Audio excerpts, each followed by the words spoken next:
तो क्या खास बात इसमें थी जो खास बात उसमें नहीं है? हमें नहीं लगता कि संविधान सभा बैठे थे उनसे विद्वान आज की सभा बैठे हुए लोग हैं। उन्होंने क्यों बनाया इसको? तो जो सिंह है हमारा, अशोक ने क्यों चुना अपने राज्य का प्रतीक चिन्ह का? हमने उन्होंने तो पहले अपने चुना, फिर देश का हुआ, पहले अशोक का फिर देश का।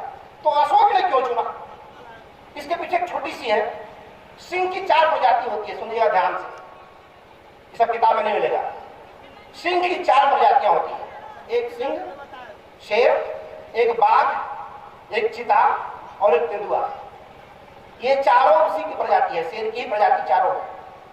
शेर भी, बाघ भी, चीता भी और तेंदुआ भी। तो राष्ट्रीय पशु क्या हमारा है? टाइगर, है ना? तो क्या अंतर है उस बाघ में और इस शेर में?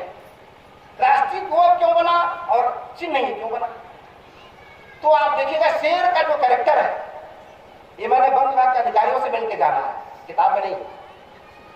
शेर का जो कैरेक्टर वो हमेशा समूह में रहता है और अपनी फैमिली के साथ रहता है। शेर कभी अकेले नहीं रहता, अपने पूरे परिवार के साथ रहता है। और एक ही ध्यान रखिएगा, परिवार के साथ रहता जरूर है, लेकिन शेर कभी शिकार नहीं करता। आपको नई नई जानकारी मिलेगी यहां से। शेर कभी शिकार नहीं करता, शिकार पर कभी हमला नहीं करता। शेर और शेर के बच्चे मिलकर शिकार को घेरते हैं। हमला कौन करता है? शेरनी। धान, गेहूं, चावल, मुरई, प्याज, भिंडी हम लोग ला के घर में जमा कर देते हैं, उस भिंडी पर हमला कौन करता है? उस लौकी पे हमला कौन करता है? शेरनी। कभी आपने देखा है कोई दूर जाकर हमला कर रहा? तो शेर और शेर के बच्चे खाने पीने का सामान जुटाने का काम करते हैं, अर्थात शिकार को घेरने का काम करते हैं। हमला हमेशा शेरनी करती है। लेकिन शेरनी हमला जरूर करेगी, बनाएगी पूरा खाना वो, लेकिन खाएगी नहीं। पहले सबसे पहले खाना खाता है शेर। क्यों? क्योंकि हमारा सुरक्षा कवच है, वो मजबूत है तो हमारे बच्चे भी मजबूत रहेंगे, हमारी बीवी भी मजबूत रहेगी। तो सुरक्षा घेरा हमारा मजबूत होना चाहिए। तो सबसे पहले शेर के घर में भोजन कौन करता है? शेर करता है। तो हमारे देश में सबसे पहली तनख्वाह किसको जाती है? डिफेंस को जाती है। डिफेंस को जाती है। डिफेंस हड़ताल कर देगा ना, तो फिर भाइयों बहनों नहीं को रुपए बैठ करके बना बैठे। शेर जब हमला कर देगा, फौज हड़ताल कर दे, तो भाइयों बहनों नहीं कह पाए घर में बैठ गया। उनकी वजह से आप जा रहे भाइयों बहनों का बात है। तो पहली तनख्वाह किसको मिलती है? डिफेंस को। पहला भोजन कौन करता है? डिफेंस से। उसके बाद कौन करेगा भाई? हमारी अगली पीढ़ी मजबूत होनी चाहिए, तो उसके बाद कौन करेगा? शेर के बच्चे भोजन करेंगे और अंत में गृहिणी भोजन करती है। यही मॉडल हमारे परिवार का भी था आज से 20, 25, 50 साल पहले। यही हमारे पारिवारिक मॉडल ही यही है। भोजन जुटाने का काम पुरुष करता है। पहले घर अलग और द्वार अलग होता था। द्वारे जनानी की था, मर्दानी की था, अलग होता था। तो खाना जब बन गया तो पहले बड़े बुजुर्ग खा के द्वारे सुनते चले जाते थे। इसके बाद बच्चों को मां खिला के सुताती थी और अंत में वो गृहिणी खाती थी। वही मॉडल है, वही सामाजिक मॉडल को सम्राट अशोक ने लाकर अपने आश्रम में रखा। आज समाज क्यों बिखर गया? क्योंकि आज हमारे परिवार में भी ये मॉडल नहीं है। परिवार में भी ये मॉडल नहीं है। 4 भाई एक साथ बैठ के खा नहीं सकते। पहले चारों भाई एक साथ ठहर पर बैठ के खाना बोलते थे, ठहर पर खाएंगे एक साथ।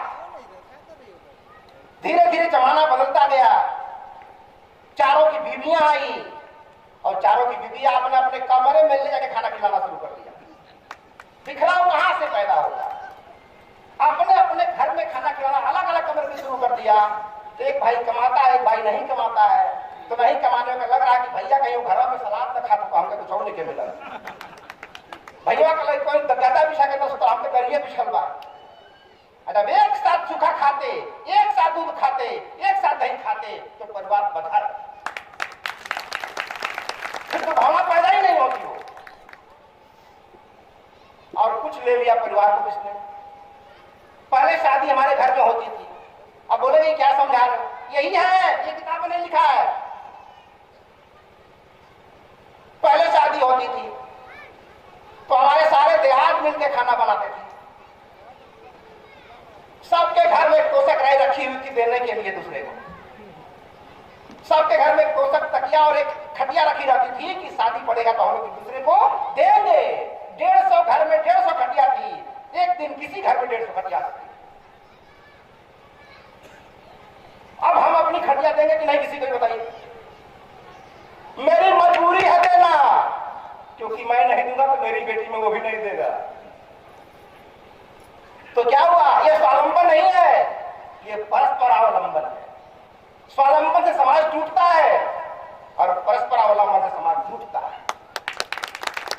तो दुनिया के सारे महापुरुषों से स्वावलंबन की बात कही है, लेकिन दुनिया में अकेले भगवान बुद्ध ने परस्पर अवलंबन की बात कही है। दुनिया के सारे प्राणी, आप बताइए, मैं ऑक्सीजन कार्बन डाइऑक्साइड छोड़ रहा हूं तो क्या पौधों के लिए छोड़ रहा हूं? क्या मजबूरी है। और पौधे हमारा ऑक्सीजन छोड़ रहे हैं, हमारे जीने के लिए छोड़ रहे हैं, उनकी मजबूरी है। तो जब तक मजबूरी नहीं होगी गठबंधन नहीं होगा। पति पत्नी एक साथ रहते हैं, इनकी मजबूरी है। अब नहीं रहते तो कुछ मजबूरियां कम हो गई है, क्योंकि अब मॉन्ग्रेल सेक्ट पैदा हो रहे हैं। उधार की कोख लेकर बच्चे पैदा किए जा रहे हैं, बीवी की जरूरत ही नहीं है। उधार की कोख से बच्चा पैदा होंगे तो क्या होगा फिर दुनिया का? किस बात का स्त्री और पुरुष हो जाएंगे फिर? इसलिए भगवान बुद्ध ने कहा परस्पर अवलंबन का सिद्धांत, हर प्राणी एक दूसरे पर निर्भर है और निर्भर ही होना चाहिए। अगर स्वावलंबन हो जाएगा तो टूट जाएगा, सब कुछ खत्म हो जाएगा। एक अणु दूसरे परमाणु से क्या हुआ है? जुड़ा हुआ है। पूरी सृष्टि एक दूसरे से जुड़ी हुई है। ये पूरा सौर मंडल क्या है? चढ़ा दूर नहीं रहा है, चार्ज जुड़ा हुआ है ग्रहों से, आपस में सब एक दूसरे से क्या है? अटैच है। अगर पृथ्वी जिस दिन स्वावलंबी हो जाएगी क्या होगा सोचो।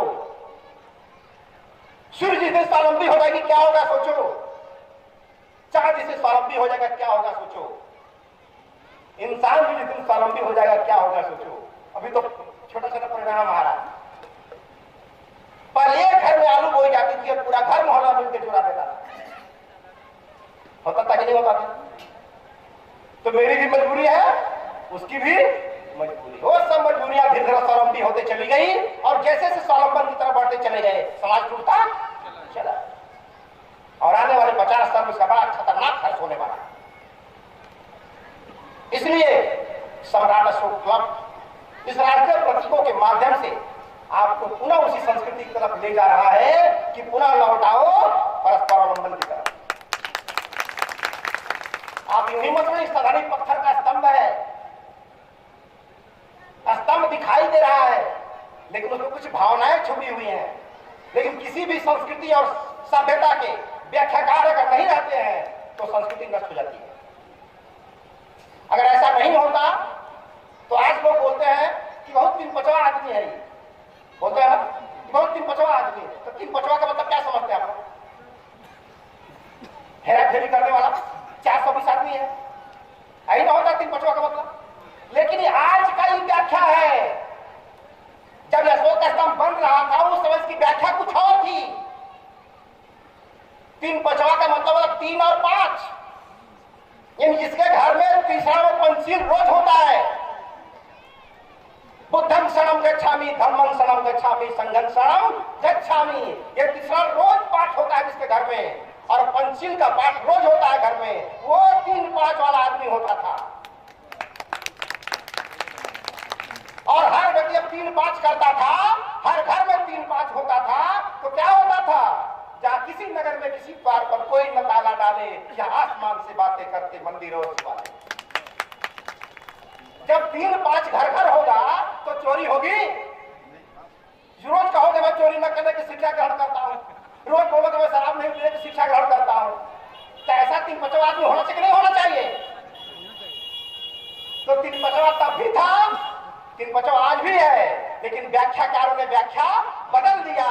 तो 3-5 का मतलब 420 की हमको समझ में आने लगे। आज जो पढ़ा लिखा व्यक्ति अनपढ़ होता है, बोलते कितना पढ़े लिखे हो, तो बोलता है कि हम लिख लोड़ा पढ़ पत्थर है। सुना ना, लिख लोड़ा पढ़ पत्थर मतलब अनपढ़ आदमी। तो लिख लोहा नहीं शब्द ही है, ये शब्द उस जमाने में था, लिख लोहा पढ़ पत्थर, ये शब्द है सही शुद्ध शब्द। लिख लोहा पढ़ पत्थर, ये सम्राट अशोक के जमाने का सबसे उत्कृष्ट मुहावरा है, जो इस शिक्षा की पराकाष्ठा को डिनोट करता था। आज बेवकूफ और अनपढ़ को डिनोट करता है। ये केवल व्याख्या का कमाल है, कुछ नहीं है। दुनिया शब्दों से बनती है, शब्दों से बिगड़ती है। अशोक ने कहा कि अगर तुझे लिखना है तो लोहे से लिखना, अब पढ़ना है तो पत्थरों को पढ़ना, क्योंकि मैंने लोहे से लिखवाया है और पत्थरों पे पढ़वाया। तो लिख लोहा पढ़ पत्थर था, आज बन गया लिख लोहा पढ़ पत्थर। सब खेल शब्दों का है, मर्यादा पुरुषोत्तम जगत नियंता रहे चाहे न रहे, सब तो है। आप बताइए कि हवा स्त्रीलिंग है कि पुल्लिंग है?